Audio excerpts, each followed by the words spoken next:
Shalom saudaraku yang kekasih dalam Tuhan kita Yesus Kristus.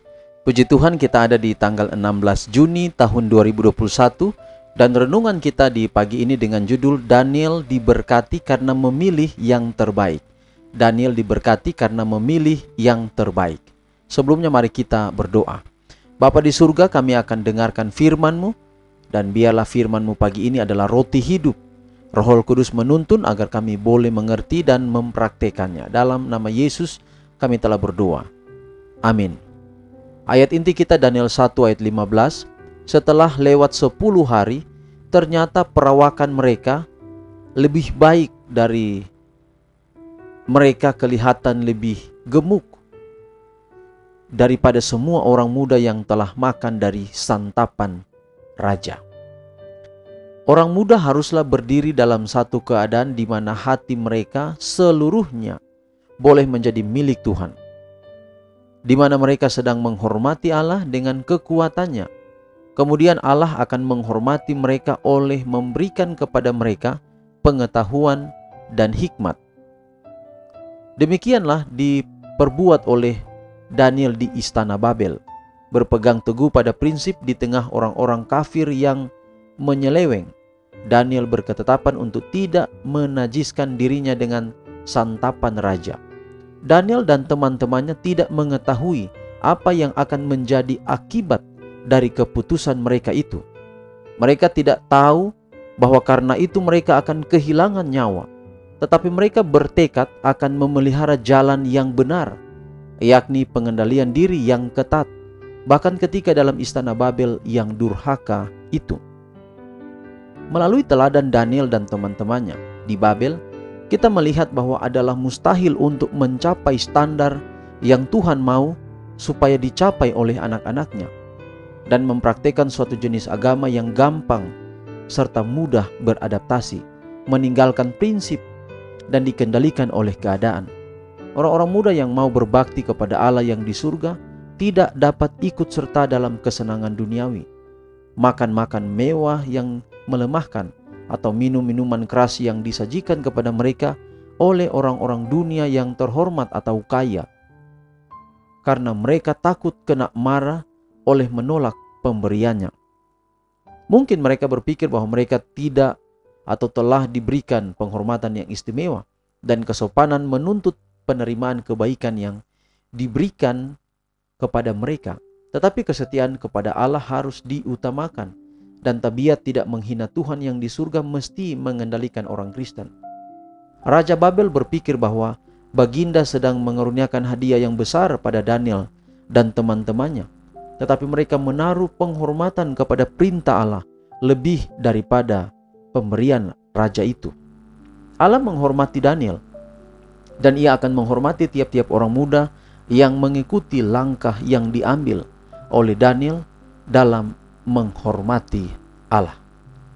Jika kita selidik kitab Daniel, mulai Daniel pasal 1 dan seterusnya, di dalam pasal 1 ayat 8 Daniel berketetapan untuk tidak menajiskan dirinya dengan santapan raja.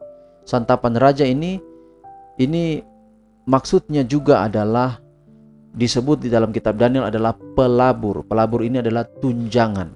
Jadi inilah bagian dari tunjangan raja. Tapi kalau ini disebut tunjangan raja, maka itu berdasarkan penetapan raja. Makanan yang disantap oleh raja yang juga harus disantap oleh Daniel dan teman-temannya. Dan di sini akan menjadi satu perbedaan.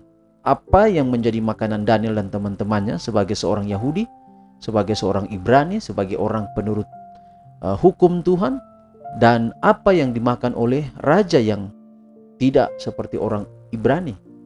Maka dalam konteks santapan raja di sini adalah makanan yang tidak sesuai dengan ajaran firman Tuhan, ajaran daripada Allah. Itulah sebabnya Daniel berketetapan untuk tidak menajiskan dirinya. Jadi di sana bisa saja ada binatang-binatang haram. Sekali lagi, binatang-binatang haram. Di bagian ini mungkin saya ingin menjelaskan sedikit bahwa beberapa pertanyaan kepada pendeta Isra Soru misalnya, atau kepada pendeta Gilbert Lumoindong terkait dengan makanan. Tetapi penjelasan dari pendeta-pendeta ini adalah tidak dapat membedakan mana makanan. Jadi dalam konteks makanan tidak dapat menjelaskan baik-baik tentang apa definisi makanan di Alkitab. Sekali lagi saya mau katakan kepada saudara yang dengar renungan pagi ini, bahwa jangan kita sampai salah membuat definisi tentang makanan di Alkitab, sehingga kita mengatakan begini, makanan haram, ada makanan halal. Nah, ini adalah kalimat yang salah.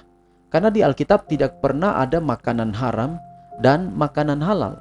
Yang dimaksud dengan makanan haram dan makanan halal itu maksudnya adalah pada binatang haram dan binatang halal. Tidak ada makanan haram dan makanan halal. Yang ada adalah binatang haram dan binatang yang tidak haram atau halal. Ini pengaruh bahasa Arab. Jadi ada halal di sana, padahal di Alkitab bilang unclean dan unclean, atau haram dan tidak haram. Jadi itu kita membedakan dulu definisi makanan. Ketika Yesus katakan di dalam perjanjian baru tentang semua makanan halal, Yesus tidak bermaksud menempatkan ada makanan halal dan ada makanan haram, tetapi Yesus sementara merujuk pada jenis binatang-binatang halal.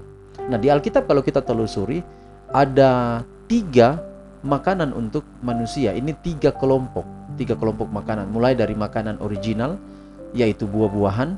Tidak ada buah haram dan tidak ada buah halal. Tidak terdapat haram dan halal pada buah.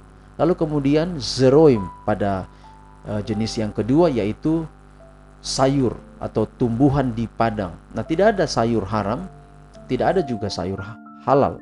Haram dan halal tidak ada pada sayur. Tetapi haram dan halal muncul pada jenis ketiga. Jenis ketiga ini adalah emergency food atau makanan darurat. Kenapa darurat? Karena pada waktu itu peristiwa adalah air bah. Jadi buah tidak ada, zeroim atau tumbuhan di padang tidak ada. Yang ada adalah daging. Itulah sebabnya daging-daging binatang-binatang yang halal itu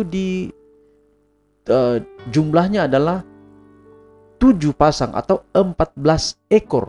Kemudian binatang-binatang yang haram 1 pasang atau 2 ekor saja. Kenapa? Oleh karena binatang-binatang ini disiapkan untuk menjadi emergency food pada saat peristiwa air bah. Bayangkan kalau babi itu memiliki kuku belah, memenuhi persyaratan di kitab Imamat sebagai binatang halal, tetapi dia tidak memamah biak. Jadi dia kurang 1 tanda. Jadi kalau babi itu berkuku belah dan dia memamah biak, maka lengkap. Jadi dia lengkap, maka dia bisa dikonsumsi, bisa menjadi makanan. Jadi kenapa babi menjadi binatang haram? Karena dia tidak lengkap pada 1 tanda, yaitu memamah biak. Kakinya sama dengan sapi, tetapi bedanya dia tidak memamah biak. Sapi memamah biak, maka sapi atau lembu itu naik 14 ekor atau 7 pasang ke bahtera, sedangkan babi hanya 2 pasang saja atau 1 pasang atau 2 ekor saja. Jadi kalau misalnya Nuh pada waktu itu makan babi jantan, tinggal babi betina, lalu siapa yang kawin dengan babi betina itu untuk dia ada banyak sekarang ini? Nah, itu berarti bahwa Nuh tahu bahwa babi adalah binatang haram yang tidak dapat dikonsumsi. Tidak boleh kita katakan babi adalah makanan haram, salah. Karena kita pakai konteks makanan, kata yang positif makanan, tapi kita tambah makanan haram, salah. Alkitab tidak pernah mengajarkan makanan haram dan makanan halal. Alkitab mengajarkan kepada kita haram dan halal pada binatang, jenis makanan yang ketiga. Pada sayur tidak ada haram halal, pada buah juga tidak ada haram dan halal. Jadi salah satu yang ditolak oleh Daniel adalah karena santapan raja terdiri dari binatang-binatang yang haram, dan ditolak oleh Daniel dan teman-temannya. Saudara-saudaraku, mungkin renungan kita hari ini mengajak kita bahwa kadang-kadang kita tidak merasa bahwa itu perlu, itu penting. Kita bahkan mengatakan bahwa ajaran-ajaran seperti itu adalah ajaran-ajaran yang tidak cocok untuk masa sekarang. Sekarang karena kesamaan kasih karunia, makan saja semua.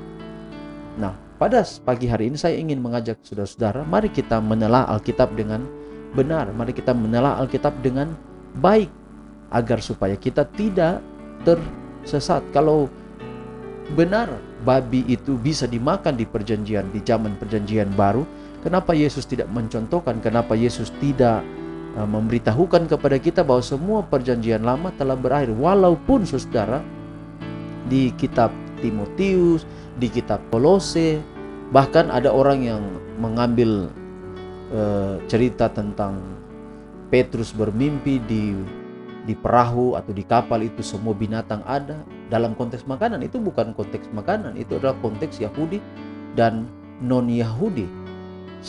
Setelah perjanjian lama ditulis babi itu adalah binatang haram dan tidak boleh dikonsumsi, maka dia tidak pernah akan berubah. Biar kita doakan babi tetap tidak mau biak. Tidak bisa kita katakan dengan doa binatang haram menjadi halal. Tidak pernah bisa berubah. Jadi yang berubah sebenarnya adalah prinsip kita mempelajari firman Tuhan. Mungkin renungan pada pagi hari ini terlalu panjang, tetapi saya berupaya untuk memberikan pengertian kepada saudara-saudara. Dalam pertanyaan kepada Pendeta Isra Soru, Pendeta Isra Soru menjelaskan dari hukum Taurat, ada 3 jenis hukum Taurat, padahal bukan itu arahnya. Arahnya adalah kita menjelaskan kepada maksud daripada makanan di dalam Alkitab, sehingga kita tidak lagi menyebutkan ini makanan haram, ini makanan halal. Tidak ada makanan haram, tidak ada makanan halal di Alkitab. Yang ada adalah binatang-binatang pada jenis ketiga itulah terbagi haram dan halal. Maka yang halal, binatang-binatang halal itu boleh dikonsumsi dalam pengertian emergency food. Kalau sekarang juga kita konsumsi, karena tidak ada batasan, itu kita konsumsi bisa. Tapi kita hanya dapat mengkonsumsi adalah binatang-binatang halal. Binatang-binatang halal itulah yang kita bilang makanan. Maka kalau di perjanjian baru mengatakan bahwa semua makanan halal, yang dimaksud semua makanan halal itu adalah pada jenis ketiga, itu pada binatang-binatang halal. Maka kalau binatang halal adalah makanan, buah adalah makanan, sayur adalah makanan, maka jelas makanan yang diciptakan Allah dalam 1 Timotius. Dan tidak pernah saya sebagai seorang teologian melarang orang makan makanan yang diciptakan Allah. Jadi makanan yang diciptakan Allah bukan daging babi. Kenapa? Karena daging babi itu bukan makanan. Kenapa? Karena dia adalah jenis binatang haram. Dia berkuku belah tetapi tidak mau biak. Sama juga dengan onta, sama juga dengan kelinci. Mereka adalah binatang-binatang haram yang bukan makanan. Jangan kita bilang mereka makanan haram. Tidak ada dalam ajaran Alkitab seperti itu. Baik, Tuhan kiranya memberkati kita pekabaran pada pagi hari ini. Mari kita tunduk kepala dan berdoa. Bapa di surga, terima kasih untuk firman-Mu yang kami dengar pagi hari ini, kiranya dapat menjadi berkat dalam kehidupan kami. Terima kasih Tuhan, biarlah kiranya Tuhan meteraikan pekabaran ini, dan bagi yang rindu untuk belajar, Tuhan memberikan penerangan kepada mereka lebih dalam lagi dengan kuasa Roh Kudus-Mu. Inilah doa kami buat, terpujilah nama Tuhan, dalam nama Yesus kami telah berdoa. Amin. Saudaraku, demikian renungan kita hari ini. Tuhan memberkati kita semua. Shalom.